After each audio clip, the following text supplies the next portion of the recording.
You remember the story about the Khidr? Yeah. Yeah? Okay. Now we're going to have another one here. It looked like the Muslim people love the Khidr very much. There are many stories about him. Yesterday we talked about why we have to hide. Remember, huh? Okay. Yes. So maybe the Khidr, he's a real dervish, so he wants to hide all the time. So we don't see him often. He's just a spirit, like an invisible helper, yeah? But I don't know why he's green color. Very green. Go green, huh? Go green, ever seen already? Like Milaipa. Huh? If I remember, Master Milaipa eating so much. Green, oh, Green, no? probably, oh. But this guy is not physical. He probably want to remind you to go green. Yeah. Be veg, go green, yeah. Good idea, good idea. So, the Muslim people has been going green before we even talk about it. It's always fashionable, eh? Actually, I should wear green all the time, no? But at least I have some word here, be veg, go green, yeah? Save the? Okay, good. We are still saving it. We're trying. We try our best. Okay. We talk about the Sufism, remember? Yeah. Yes, and the Sufism is one of probably the revived Muslim at that time. We already talked about why in many different religions they have different denomination, remember? Yes. Yes. So Sufism is also one of the denomination for Islam. Perhaps later on they have to change the name, the title. In the Sufism tradition, there was a master called Ibrahim ben Adam. He was a master of Sufism at that time. Maybe enlightened, looked like, yes. Otherwise, they wouldn't have called him a master. And he sat in the forest. There was a clearing in the forest, and he was sitting there, contemplating on God, on Allah, yes. And then he saw two dervishes coming toward him where he was sitting. He welcomed them, and they talked of spiritual matters until evening came. When the night fell, Ibrahim invited the travelers to be his guests, at dinner. Immediately, of course, they accepted. What do you think? Would you accept it? Huh? Yeah. Is there anything else to eat there? Berries. Okay. A table was laid with the finest food appear before their eyes. Wow. Isn't that nice? Let's see where from. So, one of the travelers asked Ibrahim, how long have you been a dervish? Because this kind of miracle, yeah, must have been a long time practitioner. That's what they think. So Ibrahim said, 2 years. So one of the men said, oh, how come? I have been following the Sufi path for nearly 3 decades, and I have no such capability that you have shown us today, like you have manifested a banquet like this to us. He said he'd been practicing for 30 years, and he has not the capacity like this. Ibrahim kept quiet. So when the food was almost finished, a stranger in a green robe entered, the glade. He sat down and shared some of the leftover food with them. All of them present realized inside that this is the Khidr. They all realized at that time that this green man probably glowing a little bit. Or just go in the forest and wear green like that. There must be the Khidr. What else? So they realized that. So they waited for him to impart some wisdom of the truth to them. But when he was living, the KHIDR said to them, "You two dervishes and Sufis are the same, okay? The people who follow Sufism, they are dervishes. Yeah, either they say that, or Sufi's master, or Sufi's follower. Same, okay? You two dervishes wonder about Ibrahim. But what have you renounced in order to follow the dervish path?" Remember they asked Ibrahim, how long have you been a dervish? Practicing. Yeah. So he said 2 years. So now the green man, I make it short, okay. KR, yeah? The first and the last. The KR said to them, "You've been wondering about Ibrahim. But you must know, there is a big difference between you and Ibrahim." What difference? The two of you only give up the expectation of security and a very ordinary life. Now Ibrahim ben Adam, otherwise, was a mighty king, and he threw away the sovereignty of the Sultan of Balkh to become a Sufi. See, he renounced a lot, and the other two renounced almost nothing. This is why he is far ahead of you. During your 30 years, too, you have gained satisfactions through renunciation itself. This has been your payment, but he has always abstained from claiming any payment for his sacrifice. The man in green. After saying that, he disappeared. Wow. So, there's no hope for any of us here, you know? Because we were neither king nor queen nor any royalty. You see, there is a difference. There were same actions, but the outcome is different. Why is that? Huh? The motive is different. Yeah? Expectation different. Why does he say that you two gave up only the expectation of security and an ordinary life? What did he mean by that? Job, family, friends, relatives. If they even had a job. If he even have a family, yeah? If they even have any friends or relatives. Some don't have any, yeah? Or some relatives don't want a friend run away, yeah? And the employer always kick them out. Okay. Now, suppose they even have job, yeah? Family, friends.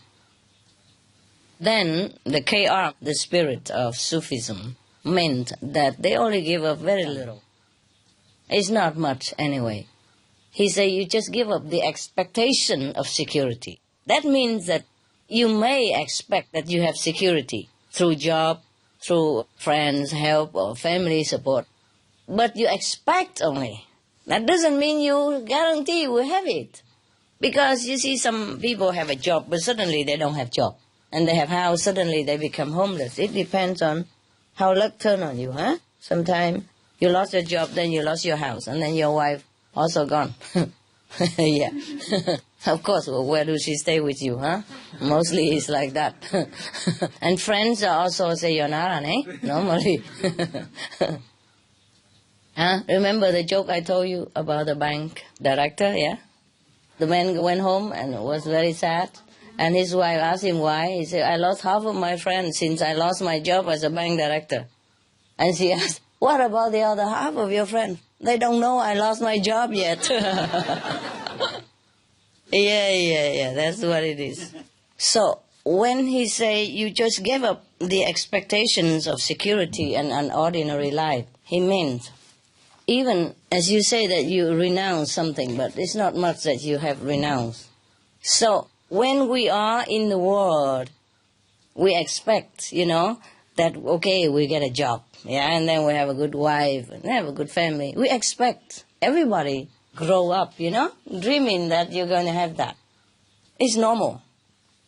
Expect, but nevertheless, not always get, right? Not always get. Therefore, many people don't have job or family broken, everything happen, yeah? So, what he meant is, You just give up a very uncertainty, hope of a secure, comfortable, and good life only.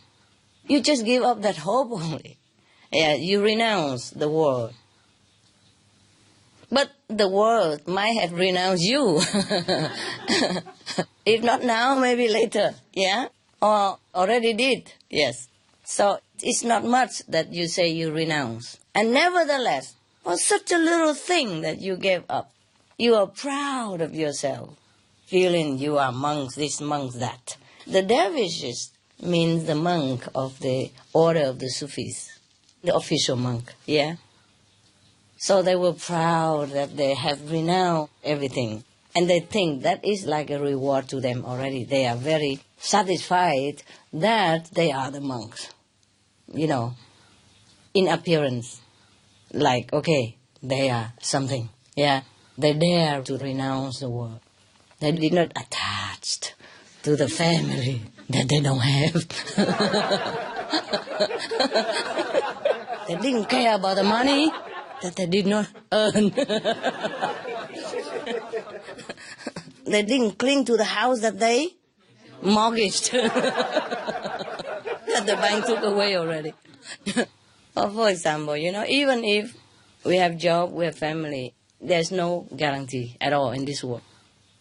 So if we renounce just a little bit like that, it's not much in any way. Even then, it's difficult, I'm telling you. The KR say that the reason Ibrahim has such a merit, and couldn't even acquire some magical power is because he renounced a lot. He truly renounced in the whole sense of the word, that renouncing, yeah.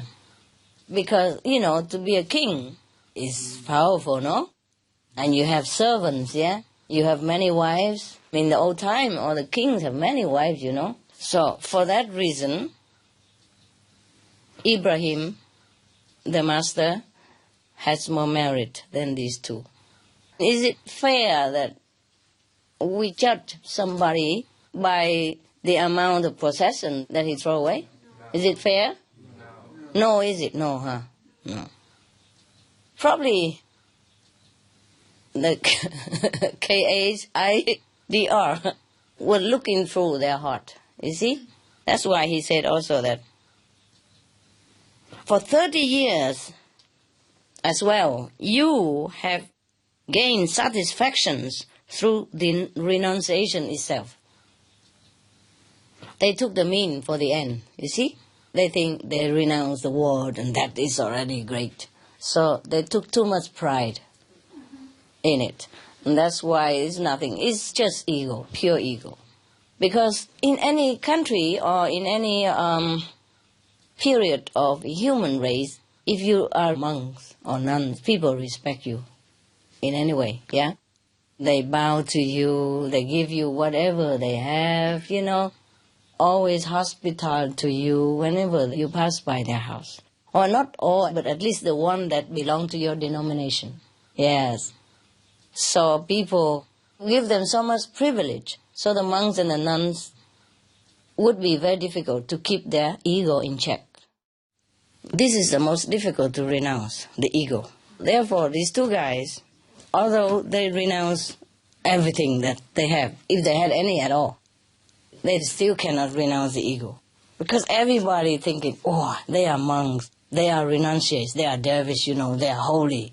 Yeah, they must be holy because they could renounce everything that a man cling dear to, Even if he doesn't have anything, he still can hope to have something.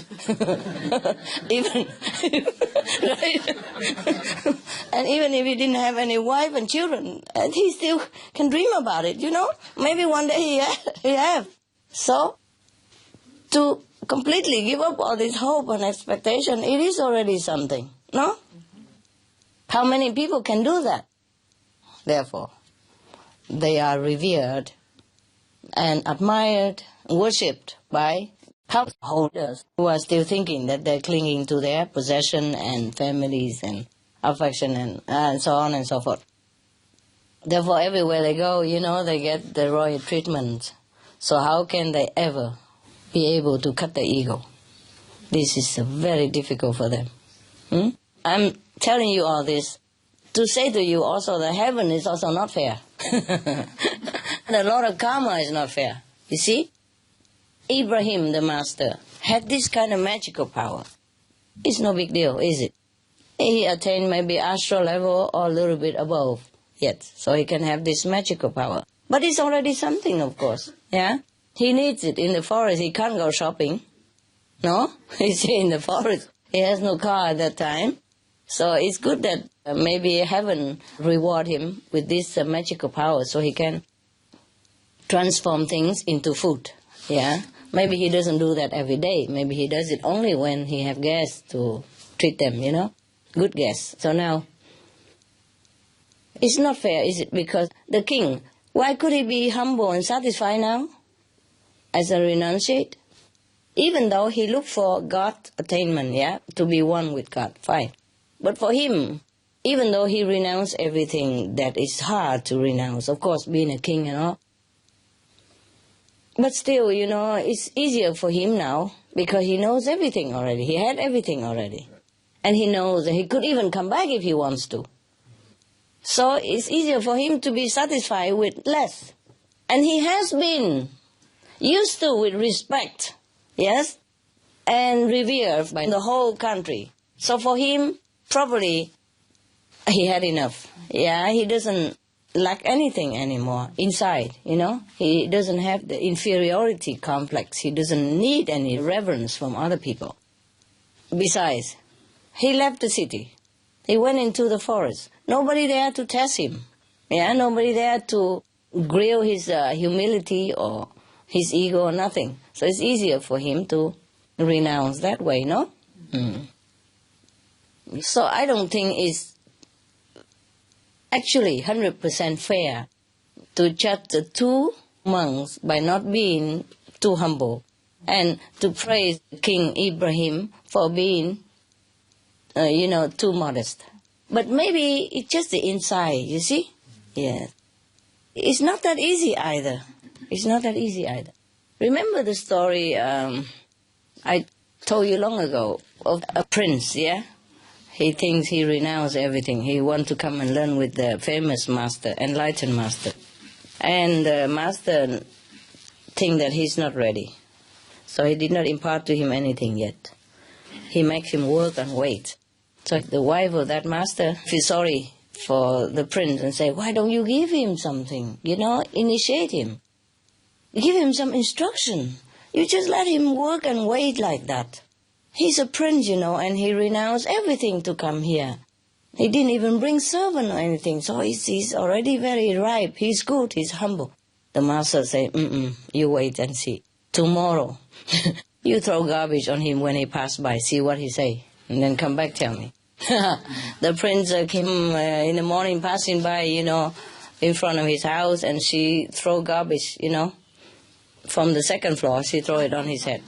And he got mad. You, whoever did this, must know I'm the prince so-and-so. If I was still in the palace, you see what happened to you. Oh, lucky to you that I, try to be humble here, etc., etc. Okay, so the wife told the husband, master husband, and he said, I told you, he's not ready. Okay, long time afterward, the prince was just trying to calm his mind and do some work for the master and serving in all humility, still outwardly, apparent, very humble. Do everything master say, yes sir, yes sir. And then the wife, felt sorry for him again. And he'd been working here a long time and he does everything we ask without complaining. He eat what we eat. He slept, the way we sleep on the floor, and he wears, humble, very tattered clothes the way we have. He doesn't ask for anything. So he must be right by now. He must be ready. He's a prince, Come here. And the wife also prestigious disciple, of course, nah? Yeah. Imagine if it's on the news, nah? CNN, 6 o'clock. Oh, okay, love it. So the wife is saying to the husband, the master, please give him something. She worried that he will be out of patience, Maybe she felt sorry for him. Maybe Because the wife is not necessarily be as a high level as the husband master, no, even though they're together, but doesn't mean that the wife is same level. So she judged differently than the master. Yeah, she didn't know much of the human inward development. She kept edging him to give him initiation. What if he run away and then we lost the big disciple, no? Big fish, no? Yeah. So the master said to her, no, he's not ready yet. The wife could not believe him, After all this apparent humility, and so diligent work for a prince, his hand already calloused and his feet, he walk barefoot, it is already look like a farmer now, and he wear tattered clothes and eat coarse food, and he doesn't look like a prince anymore, and he still hang on. Yeah, she felt that he's good, and very, very sorry for him. But the master husband said, okay, never mind, okay, tonight,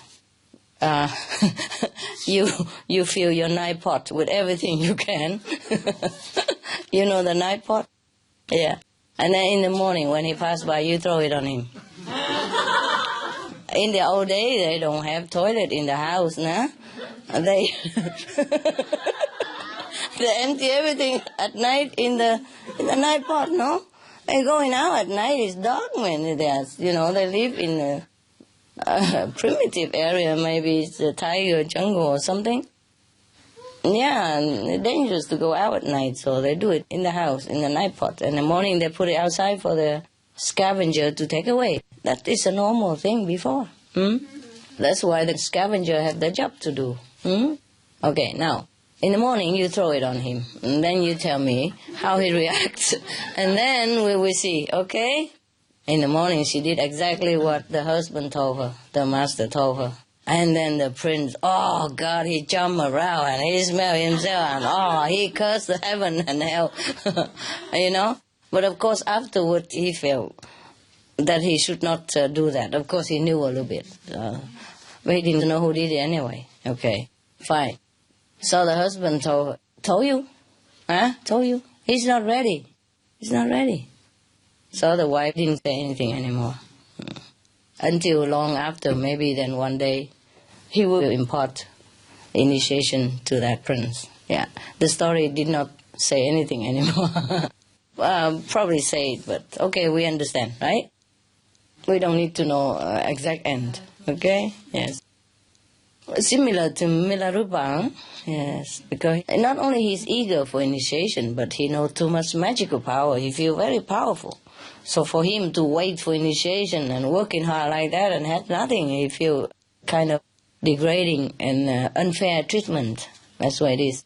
So this prince is the same, He felt like he renounced the whole kingdom, Yeah, because he will become king later, Even if he come back to the kingdom, for a prince to go there barefooted and eat the coarse food and sleep on the floor, the way poor people do and work like a poor person, for the master so long. He felt like he has not been treated well. You see, that is the problem with the ego. When we do something, we feel like we're entitled for reward. And that's why he didn't get it. Milarepa also felt that way, so that's why he didn't get it for a long, long time. Even if he cheated, he went and said to the chief disciple somewhere else to give him initiation. He got nothing. No experience, because he wasn't sincere enough.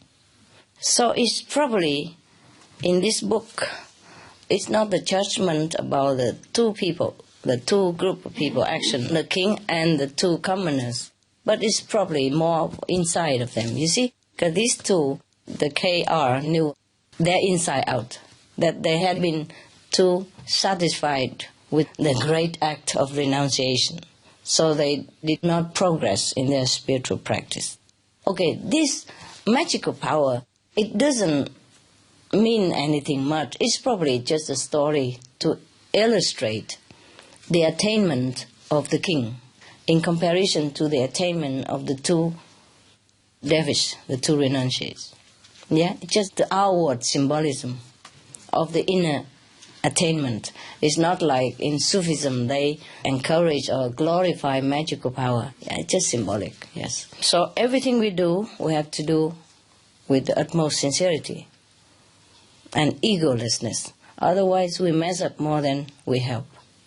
Even two actions look the same. It's not the same. The king also renounced the world. The two of them also renounced the world.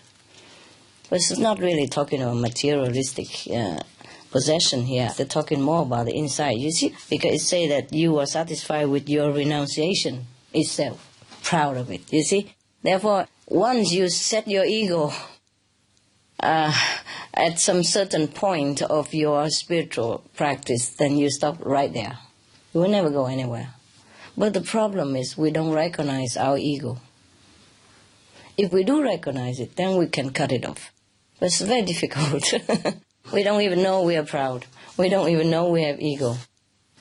For other people, maybe as plain as the nose in front of your face. It's just for yourself, it's not that clear. At home it's the same. At home it's the same. Ego is ego, no matter if you're a man or woman. It will work the same on you. Now you know, huh? Ego is the worst enemy of humankind. It makes so much trouble, cause so many war, cause so much hatred, discord around the world. It's all the ego does it. Nobody else. Okay?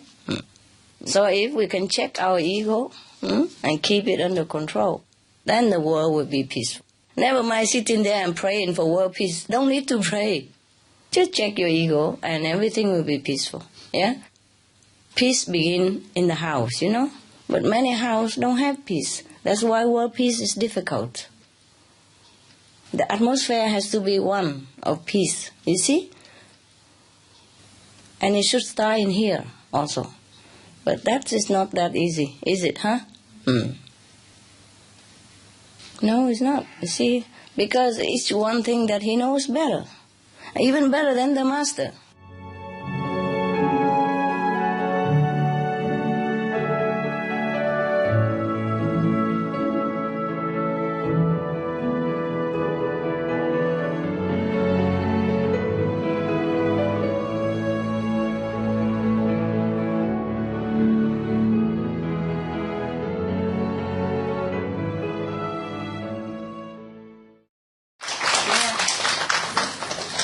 Hello. How are you guys? Good, yeah? Yes. Good food? Yes. Here, Benny, up here. Here. you can see yourself. Okay. Up. Oh, wow. Yeah. He begged to come with today. Everybody loves you, Benny. Look at that. Stay here, okay? Yeah, help me do some work. All right, good boy. Okay, bedtime story, huh? Okay, good.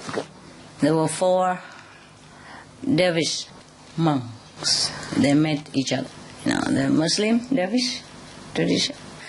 They met each other and they decided they are going all over every corners of the world to search for some magic, you know, some stuff, some object or something, so that they can use it to help humankind.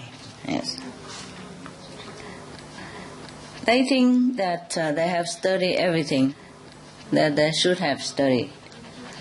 And they think if they get this thing also together to combine with their knowledge, then they will be able to serve the people the best way. So they arranged that everybody should go in different direction, and then they will meet each other, you know, maybe 2 decades later. Wow, if they're still alive, these people are very, very optimistic, huh? Well, after 2 decades plus, they met each other again at the appointed area where they have probably parted before. And the first guy from the 4 have brought with him from very far away from the northern area of the earth a magical staff. Oh, like this one maybe. Yeah, this is a magical staff. Yeah, I want to show you, prove it to you. Look at it. See? Now I did the staff. And when I say, Om something, it comes, Om, look at that, see? See that? Very magical stuff. This one has a very big magical property. Namely, if it's too hot, it will make me cool. When it's raining, it may keep me dry. Can you imagine anything more magic than that? Any better magic? No. This is a very magical stuff that I have here, and I'm going to keep it. I won't give it to you. But I tell you where to get them. In the shop, anywhere, 7-Eleven, 24/7, or 7-Up. Okay? So now you know I have magical power. All these years you have been suspected all along that I truly have some magical power. Now finally you saw it with your own eyes. Okay, tell everybody. Normally I hide my magical power, but it's a new year, I'm generous. I let you all see it. Black and white, now you know. Right.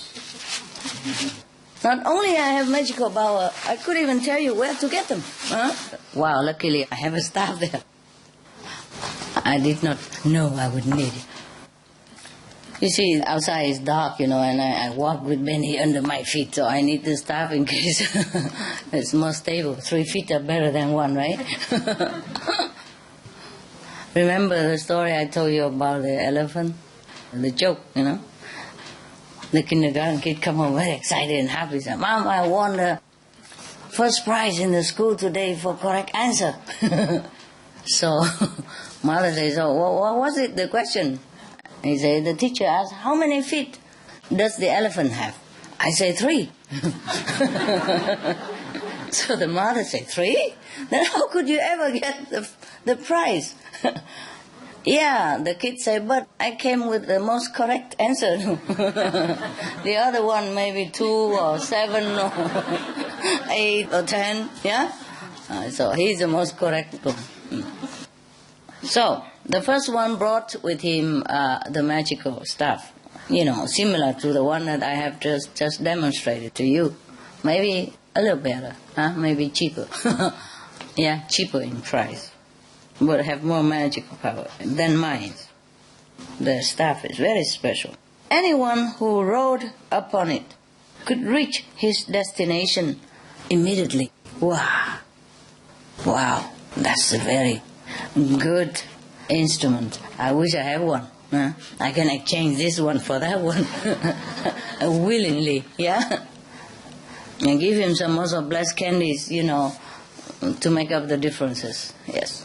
So now, the second monk, this Dervish tradition in Muslim, they have rank, like in Buddhist, they have like the most venerable, and then the reverend, yeah, thượng tọa đại đức, and in Christian they also have, number 1 is a pope, we all know, and then cardinal, yes, and then archbishop, and then bishop, So the second one brought with him the magical hood.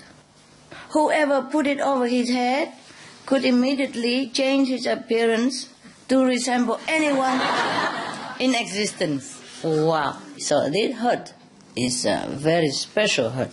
If you put it on your head, yeah, and then you look exactly like whoever next to you. So that's a very good disguise, The first one brought a magical staff. The second one brought a magical hood. The third one, he brought with him from the very extensive travel in the East, a magic mirror. Something I have here. Something like this, a mirror. You see? It doesn't look like anything. Does it look like a mirror to you? No. Look. See, magic mirror. Wow. Who's the prettiest in the land? Who? Me. Looks familiar. Must be that one. Okay. So he brought a magic mirror here. This mirror is very special. Whoever look into it, you can see everywhere in the world. We always heard about this crystal of the white witch, of the magician. So maybe it's like a crystal. If you look into that mirror, you can see any part of the world at will. Yeah, like, okay, I'm looking into it now. My magic mirror. I can see any part of the world. Wow, look at this. Yeah? You see? Everybody from all part of the world come here. So I can see them all. Oh, wow, wonderful. Look at that. Huh? China, Vietnam, Korea, Cambodia, USA, Thailand, Singapore, South Africa, Japan, Hong Kong, Taiwan, France, yeah? Malaysia even. Oh, look at that, huh? West, east, north, south, huh? South Korea, no? Okay. North of Taiwan, no? Okay. This is a magic mirror. I can see every part of the world. Now I'm looking at USA. Look at that. See, I can see USA. South Africa for sure. Are you in South Africa? Yes or no? Yes. Yes, see that? Are you from Thailand? See Thailand. Taiwan? Taiwan. See, I can see Taiwan from my magic mirror. Wow. This is truly a magic mirror. I'm telling you, you can buy them. Cheap. A few dollars. I have everything. Look, I have a staff. I have a magic mirror. And I have an invisible hood that whoever nearby, I look like that person. The four dervishes.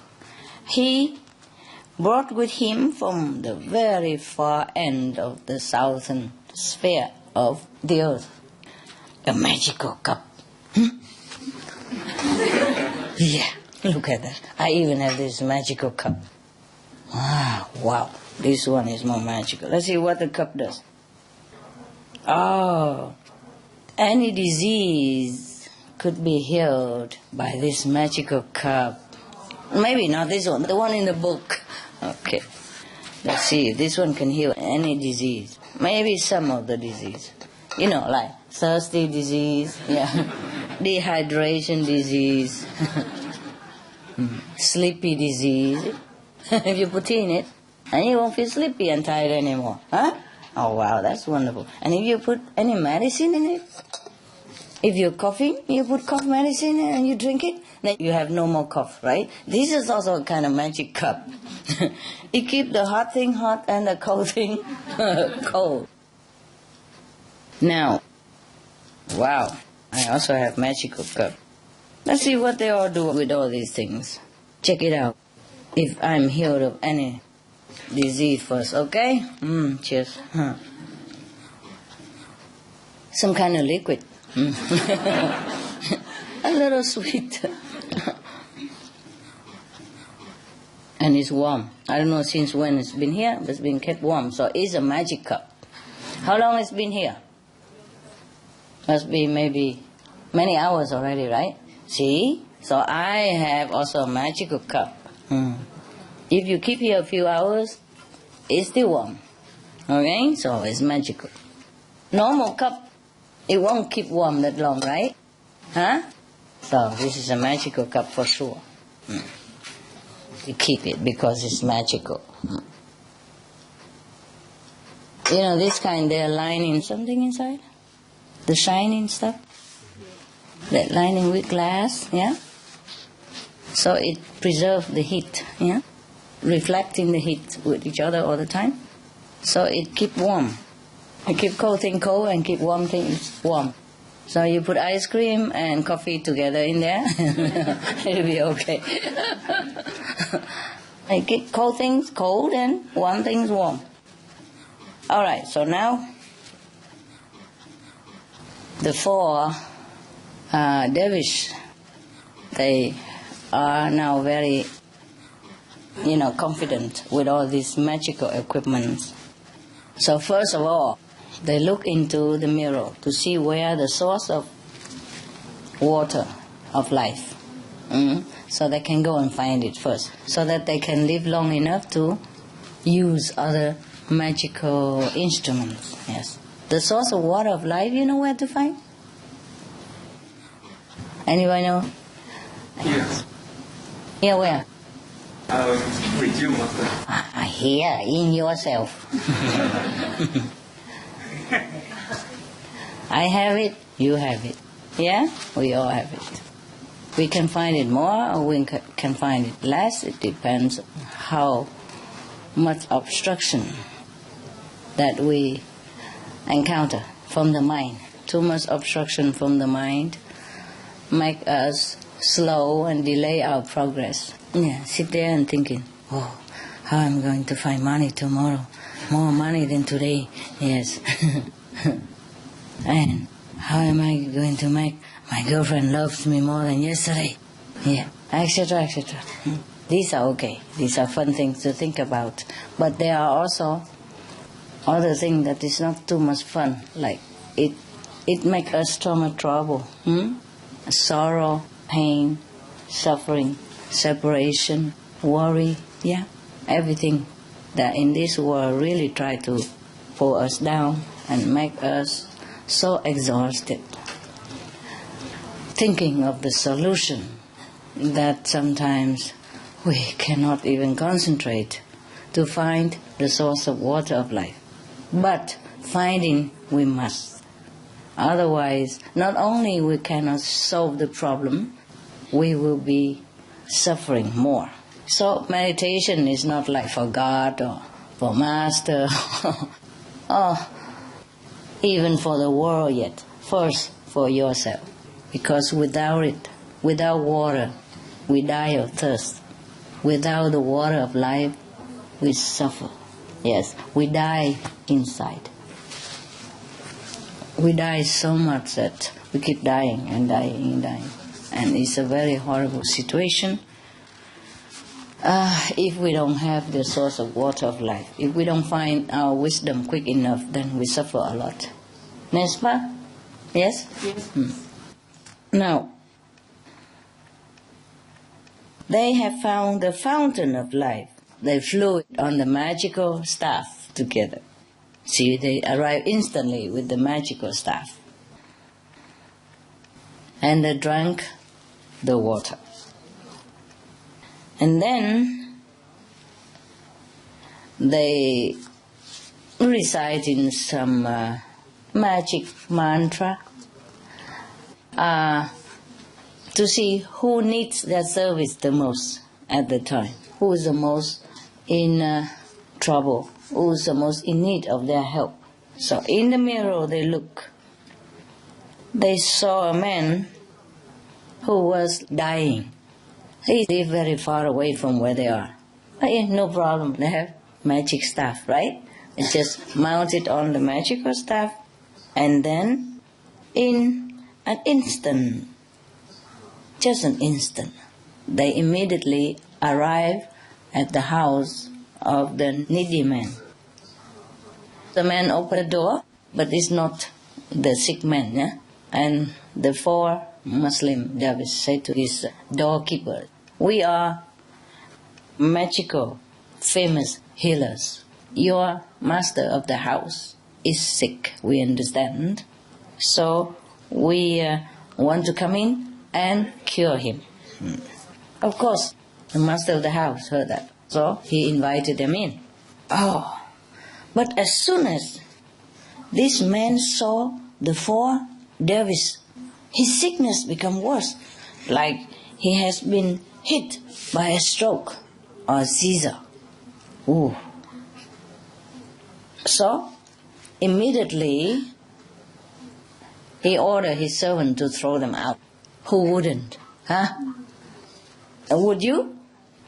Somebody come and say, oh, he come to heal you, and when you saw them, you become worse. Your illness become aggravated.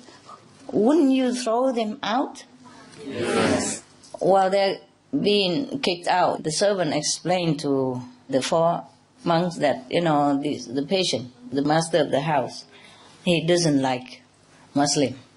Yeah, he hates the dervishes. So now they came out, they put the hood on their head. Yeah. So they changed themselves into some different appearance, 4 completely different healers, so that the patient would feel more at ease and safe and accept their presence. Yeah. So, of course, when they come in different appearances, and 4 different persons altogether, have nothing to do with the previous 4 Muslims that had been kicked out. And the man accepted them, trusted them, because they appear in some form that the patient would trust. Maybe same religious order, yes, maybe same social status, yes, same clothing, or perhaps same hairdo, or even same high heels, who knows? Or same umbrella. All right, so the master of the house, namely the patient, accepted them, trusted them, because they looked like what he expected, and looked like the one that he is familiar with or would trust. Yeah, looked like trustworthy people. So he took the medicine from them. And as soon as he took something from this magical cup, he felt ever so better. Never felt so good in his life. Now, because this master of the house, the patient, he's a very rich man. After he was healed, he rewarded them with a beautiful house so that they can settle down. So they continue to stay in this house, yes, and every day they go out to different places and healing people, helping people, whoever is in need, and whoever accepts them. And so in this manner they are serving mankind in different places, in different ways. One day, 3 of the dervishes went out, yes, and only the one with the magic cup stays at home. And then suddenly the soldiers came to their house and arrested him, the one with the cup. He was very afraid, yes, to know what happened, but it turns out that it was nothing to worry about, because the king of that country had heard of their magical power. So he wanted to take this man to the court in order to heal his daughter. Yes, his daughter is sick, that's all. Because she has a very strange illness that no other doctors can heal her. Now, he offered her some normal medicine that she has already been taking, but he put it in the magical cup. It didn't work, because he forgot to look into the magic mirror. Maybe he didn't change himself to suit the taste of the princess. Maybe he looked too ugly. Yeah, and the princess feel worse. Maybe the princess was in love with some handsome guy, and this man looked like the worst of all the guys that she have made. Make her sickness worse, hopeless. Oh, terrible! Because the medicine did not work, even though he put it in the magic cup. The king ordered him to be nailed on the wall. Wow, that's terrible. You cannot cure. Why nail people? Huh? What for? Just throw him out, that's it, right? Well, it happened, even sometimes the most famous doctor cannot always cure a person when that disease is incurable, right? It happens, yes. So I don't know why this king is so fanatic and bad. Anything at all, just kill people. Anything at all, nail people. Yeah? Terrible. The dervish monk, of course, tried to explain to the king that maybe he has lacked some time and some consultation and some special ingredients. So please let him have a little bit more time so that he can come back and cure the princess. But the king, hot temper, very dictative. He doesn't believe it and thinking that the dervish tried to buy time so that he can escape. Oh dear. So, now, he is on the verge of being executed. Yes. And the other 3 monks came home. And they didn't see him anywhere. So immediately they looked into the magic mirror to see where their friend is. And they found him. They know that he's going to die soon. So immediately they wrote on the magical staff, go there and rescue their friend. But the king's daughter cannot be cured. They cannot save her because it's too late. Because they cannot find the magical cup anymore. Even that. And then when they look into the mirror, they saw that the king has ordered the cup to be thrown into the ocean. A very deep ocean. Now, how can you find a cup in an ocean? It's so deep. Huh? I don't know if the magical staff can bring them, through such an amount of water like that, Maybe they go, I cannot find the cup. Maybe go down, and then stay there, who knows. But let's see what's going on. The deepest ocean in the world is where the cup is. Yeah, that's where the king ordered to be thrown into. What kind of king is this? Must be the king of devil, king of Maya. These stories are always symbolic. The magic cup is what? Enlightenment, no? Yeah. And the deepest ocean is what? All of our trouble, sorrow, obstruction, that we can hardly get out. Even though we know where it is, we couldn't find. Yes. So, even though they have a magic staff and magic hood and magic mirror, it took them 1,000 years to recover the cup. No wonder. Probably they have to pump all the ocean water out. Or at least not so deep, even with magical staff. Go down in such a speed. Even then, if you go in the water, you look, right? It's so deep like that, It's not like you swim on the surface even. If it's on the surface, you can swim. However long it takes you, you can float, you can swim, and you're okay. But if you have to dive into deep ocean like that, in the old time they don't have any instrument like now, I'm sure they look all the way down. Not to talk about look all the way up as well. When somebody throws something in the ocean, it doesn't just stay like that. It may be easy for you to find, no?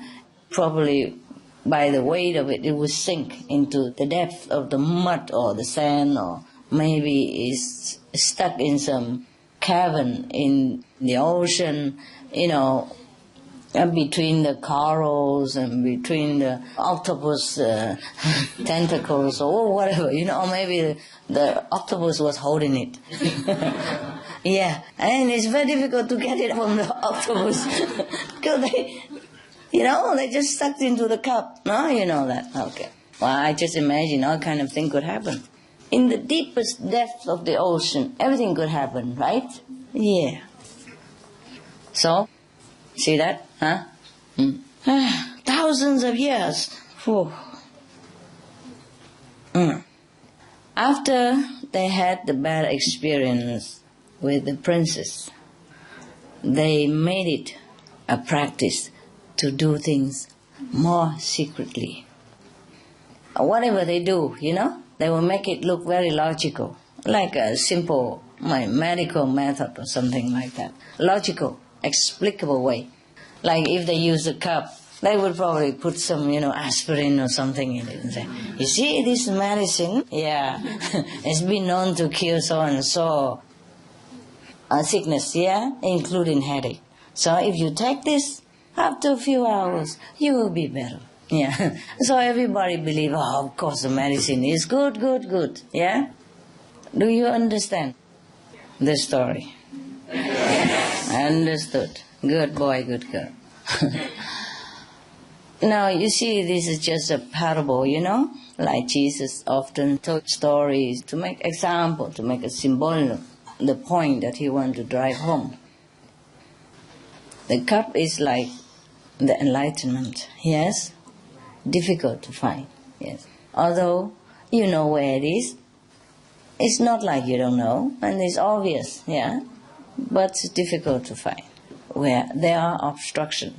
The social preconceived idea about what enlightenment should be, established orders, maybe of religious belief, maybe of tradition, maybe of anything. Isn't that a pity? What is so obvious to us, we can see it with a magical mirror, for many people, is something so mysterious, so inaccessible, so impossible. There's nothing really. It's yours. You have it. All you do is just get in touch with it. And then you have everything else.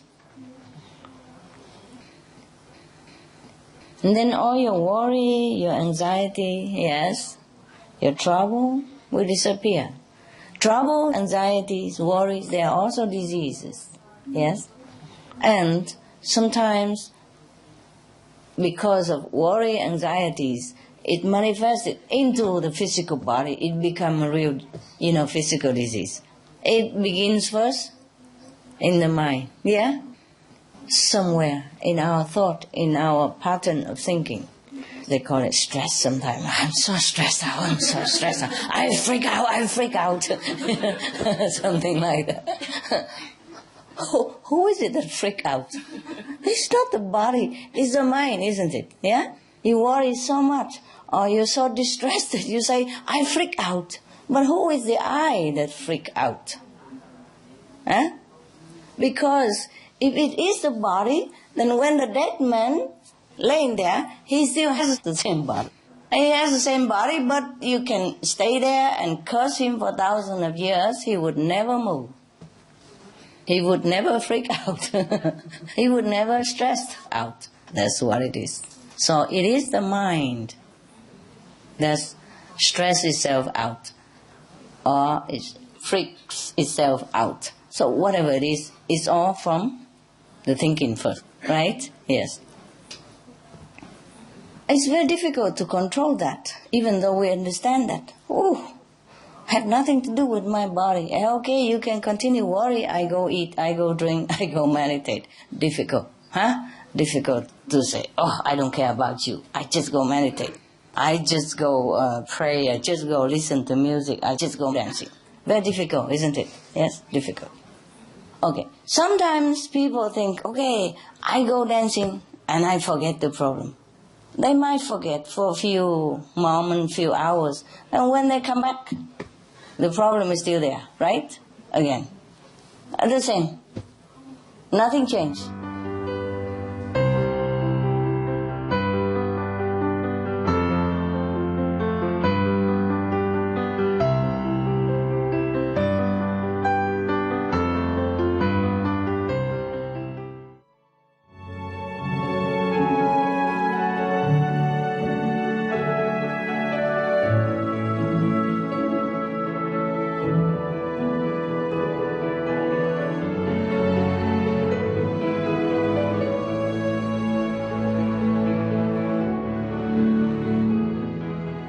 I read you some story. The story of a world champion. The guy is a number one, champion. world champion. Long time ago. There was a guy. He has a lot of special talent. Yes. He is very diligent in learning. Yes. He's good with his hands. Yeah. And he's diligent. Therefore, anything he can learn. And learn fast. And he does it good. When he is only at the tender age of 20 years old, he was already famous as the most talented artisan. So he became very, very arrogant. Yes.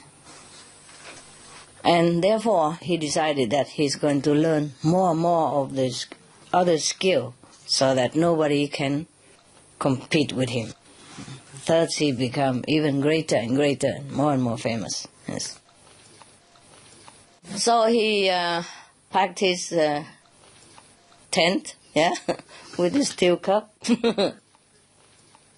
You know, the one that you use for Mary in the retreat. Yeah. And then he went all over the place to try to learn different skill and different art, yes, of different trade. Not just in this country, but he went all over the world. Every country, every nation, every little corner, every village. If he heard of someone who was skillful in some special craft, then he would go there and try to learn it. Because he's very diligent and he has motivation to be a world champion in craftsmanship. So he learned very fast. He has the talent also to learn fast. You know, once you are used to with something, it's easier to learn other things sometimes. Like if you already know English, yeah, it's easier to learn maybe French or Spanish, yeah, or the similar European language. Okay. Not only he learned fast and master the art that he studied with anyone, but he even exceed them in a higher level, you know, like whatever he learned from them, he became even better than the teacher. Yes. And not only he learned about the craft, handcraft and all that. Before we only have handcraft, we didn't have machine. Anyway, he's famous for a good handicraft person, and in any art at all. Because handcraft, there are many things, yeah? Like lamp, or you have woodcraft, yeah? Carving, sculpturing, yes. All kind of things he can do. He learned all and he exceeds them all. He's the best. Not only that, he even knows feng shui, Yes. He even knows how to cook. Yes. He learned all the cooking, and maybe now and again he show off on the Supreme Master television. You never know. Check it out. Check it out, his website. He knows even singing. Yeah. Playing musical instruments and all that. So he's excellent in all fields. He could even play Chinese chess. Mm-hmm. And he could also play cards. Yeah, like blackjack, whatever you call it. White jack and yellow jack. All kind of jacks he can play. So he really knew many things, yes. Now he feels more and more great about himself. So he decided that, okay, he's going to go all over the world to have competition. Yes, to show off his talent, to see who can ever win him at all. He's sure nobody can, because he has learned with the best masters of all arts. Yeah, and he exceeds even the masters. So who can even defeat him? Wow, wonderful. So he make a journey now. He wants to have his name carved in the tablet of history. Yeah. So he doesn't want people to forget him. I am so and so, I lived 100,000 years ago. What's the use of doing that? Tell me. Any of you want to leave your name on the tombstone of history? No, huh? When you're dead, you are dead. When you're dead, you are dead, right? Correct. Thank you. Possible that when you're dead, you're still alive somehow? So, who is there to look at your name? Even if your name is carved on the greatest tombstone in the whole world, and when you're dead, can you read it? No. Maybe you can, who knows? You're not dead yet, you don't know. Almost everyone like to leave his or her name, yeah, into the history, to the record. I don't know what for. Suppose we can eat it, then it's not too bad. Or suppose we can spend it in some way. Suppose we can keep it always in our body and our mind that we know it after we die, it would be not too bad. Maybe we could know it after we die. You know, there are ghost stories, you know? A love story, but ghost story also. So maybe the ghost, the deceased, after they die, they probably go back to their tombstone to have a look at their own name and, you know, how people revere them. Possible, eh? Possible that you will derive some pleasure after you die, if your name is on the wall somewhere. If we have not died, we don't know yet, huh? Well, we do know, right? But because when we die, we don't stay around on the planet, that's why. Every day you die, but you go somewhere else, huh? You go up to the higher level. So you probably don't know the pleasure of the guy who leaves his name on a tombstone and who hang around on the planet as a ghost. Okay, would you prefer that? Or having no name and just go straight to heaven? Yeah, that's better. Second option, eh? Much better. Much better. That's right. So, he wants to be world champion of everything. So now, one time he passed by a neighboring country, and then he saw in the crowded street of a big city, there was a man. Again, that's a man. That was a guy. That was a guy in the middle of the crowd, in the middle of the big city. You see? So when there is a man, even in such a crowd, such a big city, you notice him right away. He's a man. Yeah. He was selling bow and arrows. Okay. This man is also a kind of repairer for this kind of thing, a bow and arrow. Yes. And then he was standing there with everybody else, watching this master of the craft, you know, like bending the wood and taking out the arrow and twisting the wire, you know, and things like that. It's very, very fast and very flowing, so skillfully, so masterly. And he was standing there and he looked, he felt too bad already, nah, that he didn't know this thing. So he was thinking to himself, if I am going to compete with him in his craft, I'm sure he will win. Yes, because he's too good, too good. So he come and, you know, pretend to be humble himself and learn the craft from the man. 3 days only, he learned everything from the master. Not only that, as usual, he could make it faster, better, more skillful. Better than the guy. Yeah, this is special. So he say goodbye to the master of the bow and arrow and then leave again. And then one day he passed by a river, so he need a boat, you know. So he was sitting on a boat. And there was a boatman who was rowing the boat. And he looked at him with his big muscle, you know. The boatman with big muscle like this, you know. Similar to this. See that? Yeah. So he was thinking, oh,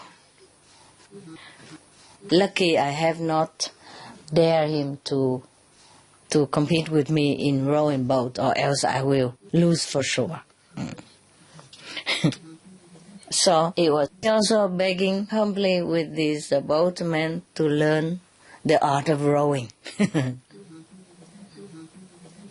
Yeah, 2 days only, he succeeded in knowing how to row the boat.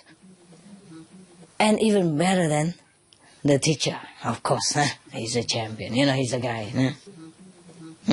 He's a Z guy. Okay. And then one day, he went past another country and he saw a beautiful palace, the royal palace, with so much splendor and artistic carving and all kind of fantastic detail that he has not seen anywhere else. So he was thinking, oh, this must be an extraordinary architect. So he, of course, keep asking people about his address, his email and all that. And then finally found the architect. And also learned with this architect. And after not long, he also succeeded becoming a fantastic architect himself. A real one. With graduation. Yeah. The professional architect. Now he said goodbye again and continue his way. Trying to, make competition wherever he goes. He went around about 16 countries. Won so many championships. Everybody who competed with him lost, for sure. So in the later days, when anybody or the best of the artisans heard of his name, they bow their head in awe already. Yes. They don't dare to go out and compete with him ever again. All of them. So now everybody praise him as the best artisan, the one who make craft, all kind of thing. He is the best artisan in the whole world. Yeah. Now everybody, worship him, revere him, praise him. Everywhere he goes, everybody know who he is and what he is. So he's feeling very proud and happy. For a while. Let's face it. Even if you're the most famous person in the world, how long will you enjoy your fame? Huh? How long will you satisfy yourself with this kind of grandeur, hey? You can't eat it all day, no? Breakfast, lunch and dinner. Even the best food in the world, if you keep eating it every day, you also feel fed up, no? Right. So therefore this guy is the same. After enjoying this glory for a while, he became a little bored. He felt a little lost, lonely, because nobody could match him. Oh, that's a terrible feeling. You are alone in the world, like you're on top of the mountain, all by yourself. Wouldn't it be nice? Yeah, many of us would like that, no? You always complain to me, oh, Master, I like to go in the Himalaya, sit in a cave somewhere and meditate. Yes, because I'm so bothered by family, friends, job, trouble, tax, bills and all kind of things. I'm fed up. I like to be alone in the Himalaya. Yeah, not long either, Yeah, you feel also bored alone there. Maybe not. Truly it's nice to be alone. Have you felt that way sometimes when you have a chance to be alone? Yeah. Wonderful, huh? Yeah. Talking about it, I know it well. The niceness of being alone, solitude, the mental tranquility, no bothering, no worry. That's the nicest thing you can have in the whole world. You could be alone. and do what you want. Yeah. Not just meditation, but just be alone. And the mind's more calm, all the people's ideas, questions, demands, not dancing in front of your nose anymore. And you just calm down and you just be yourself. Yeah. You can see yourself clearer, better. Yes. And sometimes better idea comes out. But the thing is, better ideas come out, we better go and use it to serve the world. That's why we come out. Or else, it's nicer to be alone, chewing over your ideas. So, he was very lonely. And then the Buddha know about him. Now, there comes the Buddha in his life now. The lonely and isolated and, too much of the good things. Like, the Buddha wanted to help him, this champion. So Buddha, of course, wear a monk's robe, like a bhikkhu, and then he has a arm bowl with him, for food. And he came and meet the guy. The man was very kind of surprised, like a little bit perplexed, because wherever he went before, up to now, nobody was Buddhist. Yeah, there was no Buddhist where he has traveled.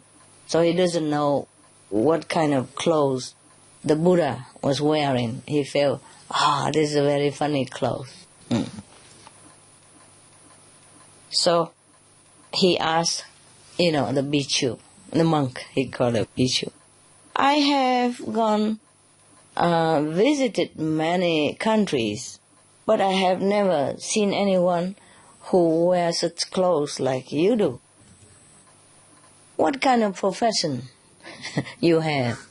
If you are craft, anything different from other craftsmen or other artisan or not? So the monk, who was Buddha, answered him, say, my profession is repairing the mind and the body. Like speech, body and mind, something like that, Okay.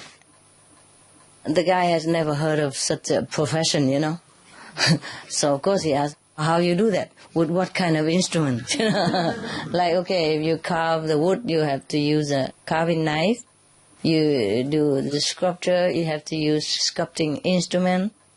And what kind of instrument you're using to repair the body and mind? Yes. This is a very strange profession.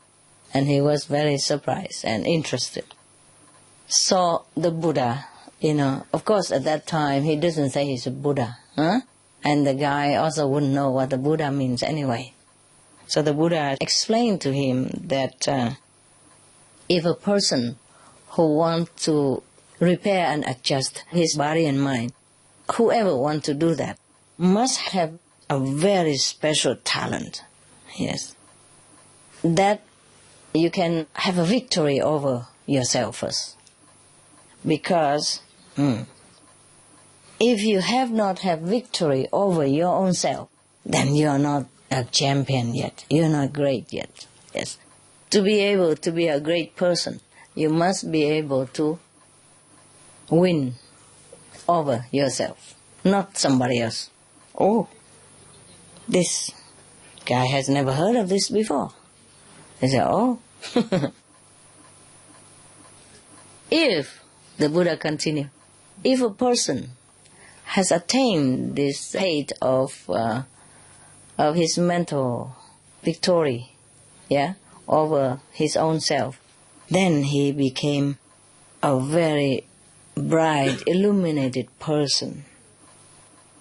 And his illumination, his brightness around him could pierce, all the corner of heaven and earth. Yes, his light, the light from him will pierce heaven and earth. So this man, of course, doesn't know anything like this before. How can you even have light that pierces every corner of heaven and earth? Wow, this must be a very special artisan. Okay, so the all-star world champion was very interested and very happy. So he, of course, begged him to teach him all this craft, how to repair and adjust your body and mind. So, of course, Buddha taught him the 6 perfection in the Diamond Sutra. Something like 布施哈, 持戒哈, 忍辱哈, 精进禅定聚会. Yeah, do charity, good deed, keep the precepts, diligent in your practice, patient, endurance, meditation, yes, and then wisdom, etc., etc. There's a lot of things that you have here also, tons of stuff that the Buddha taught him. The Buddha further told him that only the one who can have victory over himself could be truly liberated. Yes. Even if you are very, very good in any craft at all, this is only for earning a living. Even if you win over the whole world, you're champion of the whole world, this is only temporary. Yeah, nobody remember afterward, and you can't do much about it. You still die like everybody else, and you will not know where you're going. So, the Buddha kept teaching all that. He said that if you learn to have victory over yourself, that is the best victory, the only victory you should have. And then you will be able to liberate yourself from the circle of life and death forever. I agree, don't you agree? Yes. Could be like that, huh? Should be like that. So after just listening to the Buddha's advertisement, the champion, of course, loved very much and, respectfully bowed to the Buddha and request him to teach him. After a while, he also became Arahant so quick. Luckily, he didn't surpass the Buddha like usual. Become Arahant. That is a very enlightened person already. This is a story in a Buddhist scripture. Huh? Probably it's a true story. Yes. I don't know who told the story. Maybe the Buddha told his disciple and the disciple recorded. So the champion of the world became the champion of himself. Once you become Arahant, that means you have cut asunder all the ego, all the obstruction that bind you to this physical and temporary world. Even if it's temporary, but if you don't cut asunder this bondage, then it's going to bind you forever. Not just this lifetime, but later on. So the guy truly became a champion. Put it that way. And that was long time ago. Okay? I hope you became one like that. All of you. Champion of ourselves. Master of yourself. The Supreme Master. That is the Supreme Master. Okay.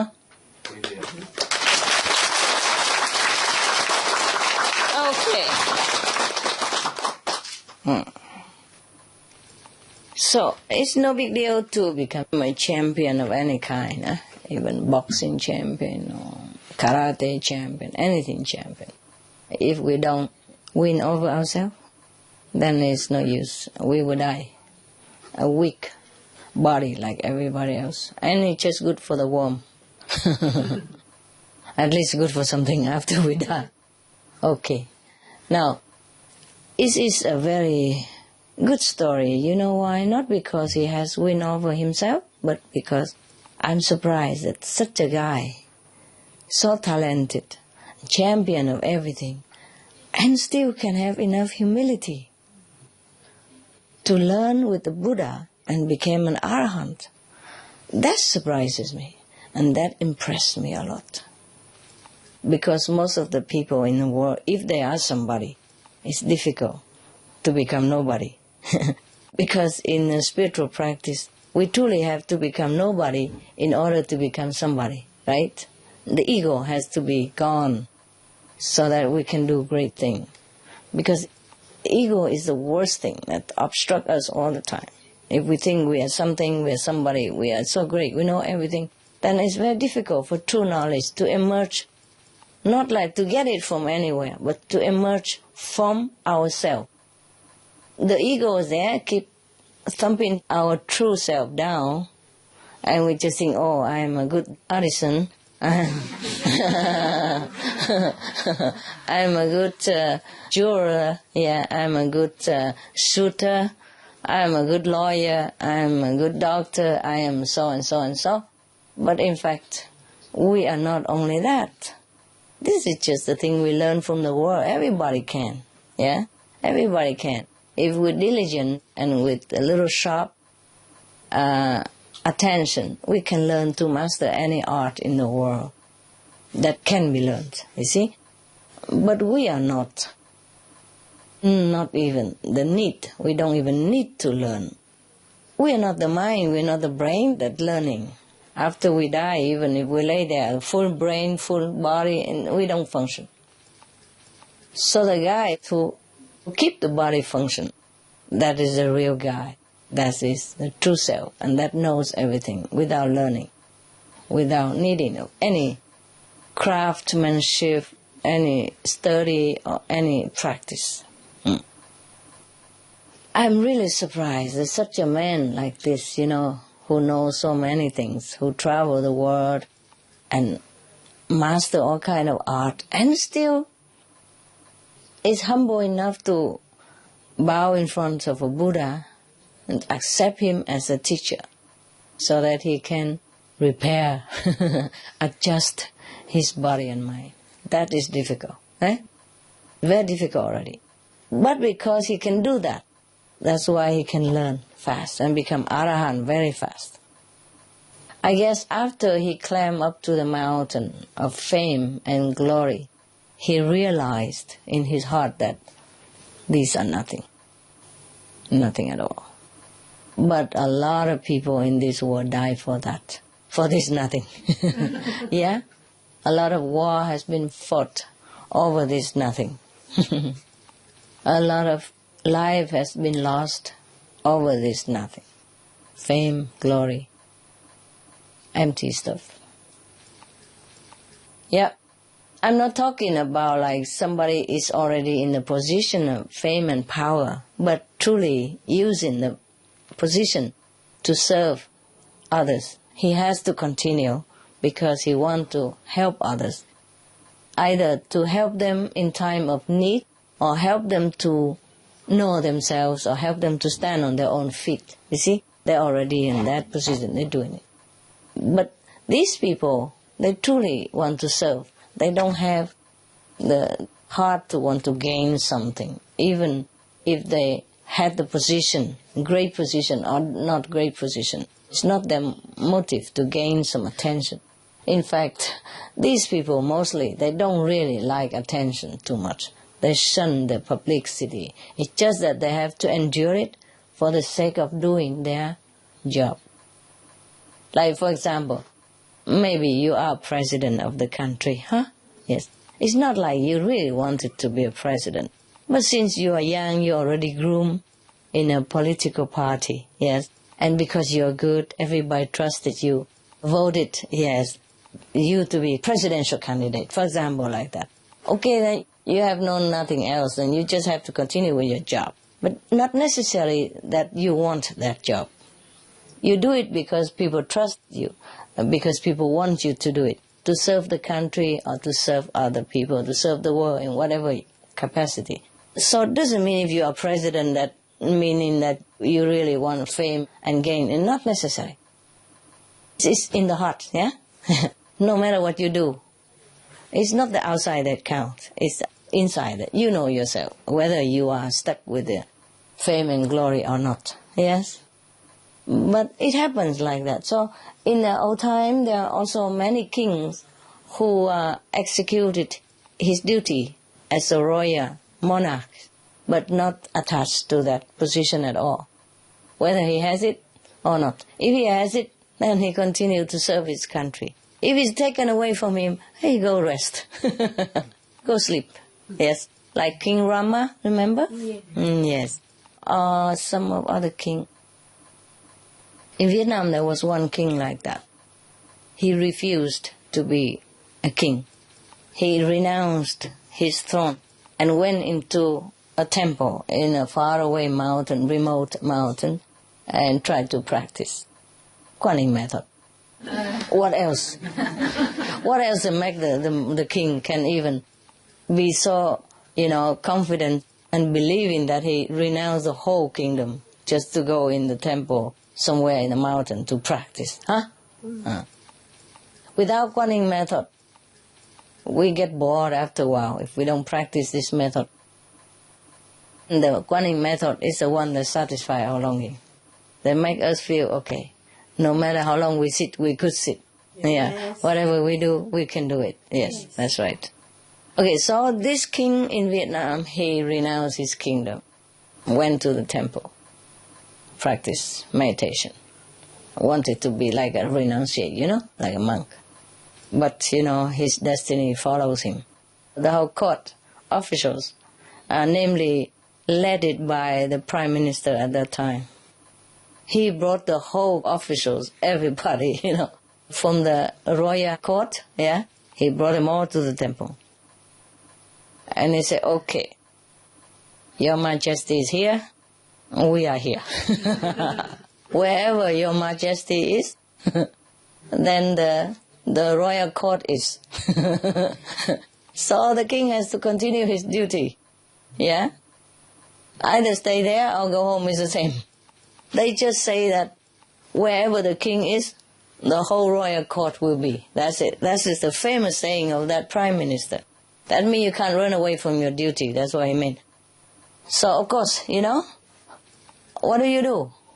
You just go back to be a king again. Whether you are in a temple, a king, or you go back to the royal court and be a king, is the same. It's the same job. So might as well do it. Go home and do it. I guess he would go home and do it.